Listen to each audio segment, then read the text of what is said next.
Israel, America மற்றும் Iran தேசத்திற்கு இடையே நடந்து கொண்டிருக்கிற இந்த யுத்தத்திற்கும் வேதாகம புஸ்தகமாகிய எஸ்தரின் புஸ்தகத்திற்கும் கடந்த வாரத்தில் சந்திரன் இரத்தத்தை போல சிவப்பாய் மாறினதற்கும் யூதர்களுடைய பண்டிகையாகிய பூரிம் பண்டிகைக்கும் என்ன சம்பந்தம் என்று சொல்லிதான் வேதாகம அடிப்படையிலிருந்து ஒரு சில காரியங்களை இந்த பைபிள் ஸ்டடியில் நம்ம பார்க்க போகிறோம்.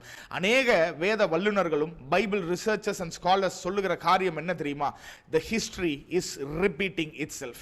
சரித்திரம் மீண்டும் நடந்து கொண்டிருக்கிறது என்று சொல்லுகிறார்கள். என்ன சரித்திரம், என்ன மீண்டும் நடந்து கொண்டிருக்கிறது என்று சொல்லிதான் இந்த நாளில் நீங்களும் நானும் இணைந்து வேத வசனத்தோடு நாம் ஒரு சில காரியங்களை தியானிக்க போகிறோம். தொடர்ந்து இணைந்திருங்கள்.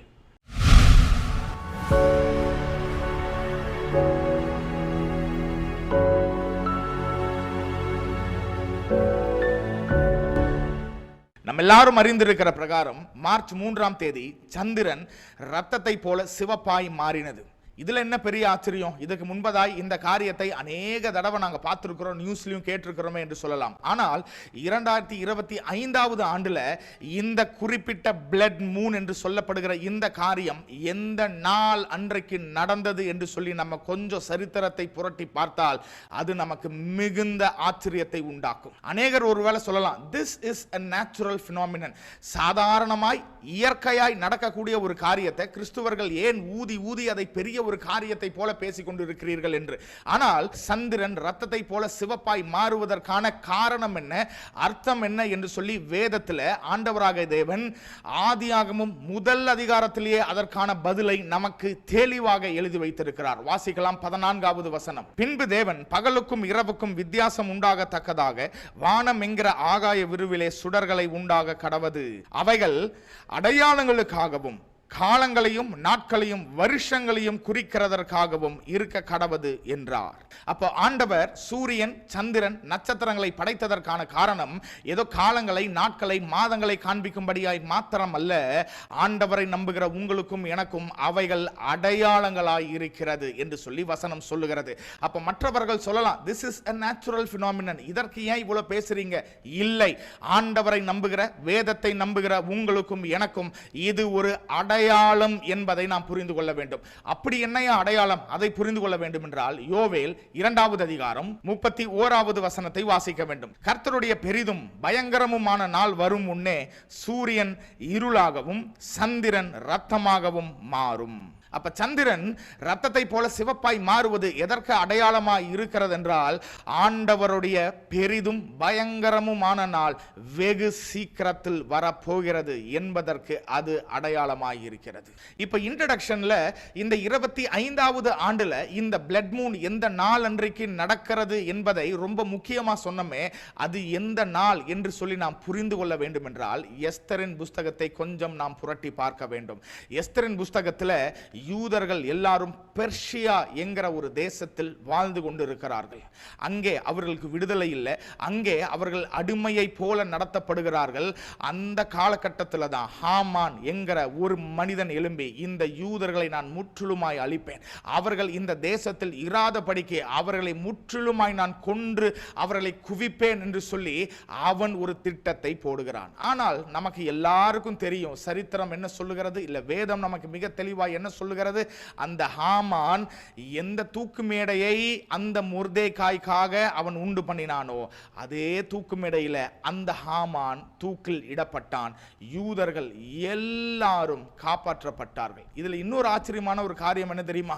எஸ்தரின் புஸ்தகத்தை நீங்கள் முதல் அதிகாரத்திலிருந்து கடைசி வசனத்தை வரைக்கும் நீங்க வாசிச்சு பார்த்தீங்கன்னா எந்த வசனத்திலும் தேவன், கர்த்தர், யெகோவா என்கிற வார்த்தையே இருக்காது. அப்போ கர்த்தர் கிரியை செய்யவில்லை அப்படின்னு சொல்ல முடியுமா? இல்ல, God was working in the background. பின்னணியில் இருந்து கர்த்தர் எஸ்தரின் மூலமாக, மொர்தெகாய் மூலமாக ஒரு சில காரியங்களை நடத்தி கொண்டு இருந்தார் என்பதை வேதத்தை அறிந்த, வேதத்தை விசுவாசிக்கிற நீங்களும் நானும் புரிந்து கொள்ள முடியும்.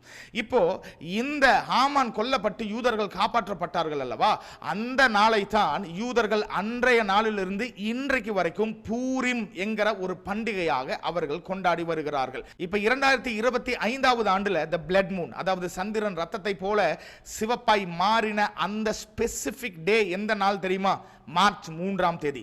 யூதர்களுடைய கேலண்டர் பிரகாரம் அவர்கள் வருடம் வருடம் கொண்டாடுகிற இந்த பூரிம் பண்டிகை இந்த 2025வது ஆண்டுல சரியாக மார்ச் 3ஆம் தேதி வருகிறது. அன்றைக்கு தான் ஆண்டவர் அடையாளமாய் வைத்திருக்கிற சந்திரன் ரத்தத்தை போல சிவப்பாய் மாறினது என்று சொல்லி பார்க்கிறோம். ஒருவேளை அநேகர் நீங்க சொல்லலாம், this is just a coincidence, இது எதர்ச்சியா நடந்த ஒரு காரியம். நான் விசுவாசிக்கிறேன், இந்த உலகத்தில் தேவனுடைய திட்டம் எதுவுமே எதர்ச்சியாய் நடப்பது இல்லை, நடக்க முடியாது. எல்லாமே தேவ திட்டத்தின்படி, தேவன் அவருடைய வார்த்தையில் எழுதி வைத்திருக்கிற தீர்க்க தரிசனத்தின்படி மாத்திரமே இந்த உலகத்தில் நடக்கும் என்பதை கிறிஸ்துவர்களாகிய நீங்களும் நானும் அறிந்திருக்கிறோம். அது மாத்திரமல்ல, ஏன் சூரியனிலிருந்து எந்த ஒரு அடையாளமும் வரவில்லை, ஏன் சந்திரன் மாத்திரம் ஒரு அடையாளத்தை தர வேண்டும் அப்படின்னு கேட்டீங்கன்னா, இன்றைக்கு வெஸ்டர்ன் சிவிலைசேஷன்ல வாழுகிற நீங்களும் நானும் நம்முடைய கேலண்டரை சூரியனை அடிப்படையாக வைத்து நாம் டிசைன் பண்ணியிருக்கிறோம். ஆனால் யூதர்களுடைய கேலண்டரை நீங்க எடுத்து பார்த்தீங்கன்னா, ஆதி ஆகமத்திலிருந்து இன்றைக்கு வரைக்கும் அவர்களுடைய கேலண்டர் த லூனார் கேலண்டர் அப்படிங்குவாங்க. அதாவது சந்திரனை அடிப்படையாய் வைத்து அவர்கள் டிசைன் பண்ணி அவர்களுடைய கேலண்டர். அதனால தான் ஆதி ஆகமத்தில் பார்த்தீங்கன்னா முதலாவது நாள் ஆண்டவர் இதை படைத்தார். அதுக்கப்புறம் கீழே வாச்சு பார்த்தீங்கன்னா சாயங்காலமும்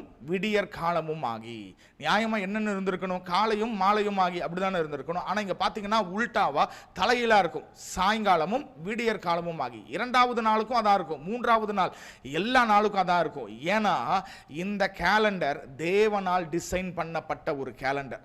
தேவனால் டிசைன் பண்ணப்பட்டு யூதர்களுக்கு கொடுக்கப்பட்ட கேலண்டர் தான் இந்த லூனார் கேலண்டர். அந்த லூனார் கேலண்டரின் பிரகாரம் அந்த லூனார் என்று சொல்லப்படுகிற அந்த சந்திரன் இந்த பூரிம் பண்டிகையை இவர்கள் கொண்டாடுகிற அந்த குறிப்பிட்ட எக்ஸாக்ட் அந்த நாள் அன்றைக்கு ரத்தமாய் சிவப்பாய் மாறினது. இப்ப இதற்கும் இஸ்ரேல், அமெரிக்கா, ஈரான் தேசத்திற்கு நடந்து வருகிற யுத்தத்துக்கும் என்ன சம்பந்தம் அப்படின்னு பாத்தீங்கன்னா, எந்த தூக்கு மேடையை உண்டு பண்ணி நான் யூதர்களை கொல்லுவேன் அப்படின்னு சொல்லி ஹாமான் தீர்மானம் பண்ணானோ, அதே தூக்கு மேடையில் ஹாமான் கொல்லப்பட்டது போல எந்த நியூக்ளியர் வெப்பனை நான் செய்து இந்த யூதர்களை அழிப்பேன் என்று சொல்லி இந்த ஈரான் தேசத்தின் தலைவர்கள் சொன்னார்களோ, அதே இடத்துல அந்த தேசத்தின் தலைவர்கள் கொல்லப்பட்டிருக்கிறார்கள்.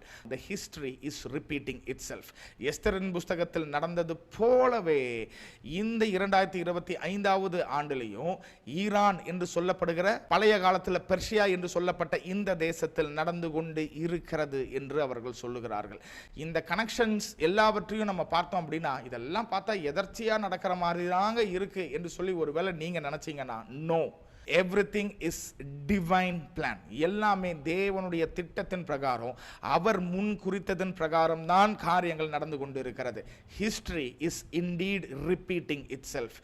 நிச்சயமாக இந்த காரியங்கள் எல்லாம் வைத்து பார்க்கும் பொழுது வேதத்தின் தேவன் இன்றைக்கும் தேவனாய் இருக்கிறார். வேதத்தின் ஆண்டவர் இன்றைக்கும் உலகத்தில் அரசாட்சி செய்து கொண்டுதான் இருக்கிறார். அவருடைய வார்த்தை அப்படியே நிறைவேறி கொண்டிருக்கிறது என்பதை நீங்களும் நானும் புரிந்து கொள்ள முடியும். சந்திரன் நமக்கு அடையாளமாய் சொல்லுகிற காரியம், அவருடைய வருகை வெகு தூரத்தில் இல்லை, அவர் சீக்கிரம் வரப்போகிறார்.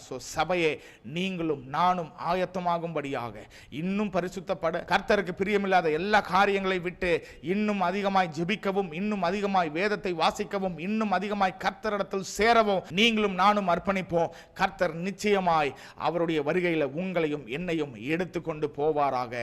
அவர் சீக்கிரம் வரப்போகிறார். மாரநாதா, அல்லேலூயா. இந்த பைபிள் ஸ்டடி உங்களுக்கு பிரயோஜனமாக இருந்திருக்கும் என்று சொல்லி நான் நம்புகிறேன். கர்த்தருக்கு சித்தமானால் வேற ஒரு பைபிள் ஸ்டடியில் இணையலாம். Praise the Lord.